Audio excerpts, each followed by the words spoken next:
On arrive à la catégorie dont tout le monde parle à voix basse, mais qui représente une industrie massive et historique au Japon. Et oui, aujourd'hui je vais en parler pour ceux qui m'ont demandé, on lève le voile sur le hentai. Bien au-delà du cliché d'internet, on va voir pourquoi ce genre est considéré par certains auteurs comme l'espace de la liberté ultime, là où aucun tabou ne subsiste. Moi c'est Léa et je vous aide à décoder ce qui se cache réellement derrière vos mangas préférés. Le mot hentai est souvent mal compris. Il est composé de deux kanji, en qui signifie changement ou étrange, et tai qui veut dire l'état ou la forme. Littéralement, hentai signifie métamorphose. Au Japon, ce terme a fini par désigner ce qui sort de la norme, la normalité et par extension les pratiques sexuelles explicites.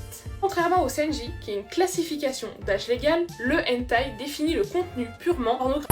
Mais attention, dans l'histoire du manga, ce genre a souvent été le refuge des artistes underground. Pourquoi des auteurs talentueux choisissent ce genre? Parce que c'est le seul espace où les pressions éditoriales est quasiment nulle. C'est ici que sont nés des styles graphiques radicaux et des récits expérimentaux qu'on ne pourrait jamais publier dans le circuit classique. Toshio Maeda ont révolutionné le genre dans les années 80, comme Shintaro Kago utilise les requins pour faire leur satire sociale, ou de l'art abstrait. C'est un monde sans limite, parfois dérangeant, mais qui fait partie intégrante de la richesse de la liberté d'expression totale qui caractérise les mangas japonais. En résumé, le hentai est la face cachée de la lune, un genre cru, souvent controversé, mais qui prouve que le manga peut absolument tout explorer. N'hésite pas à liker, à commenter pour me dire ce que tu en as pensé, et abonne-toi pour ne rien rater.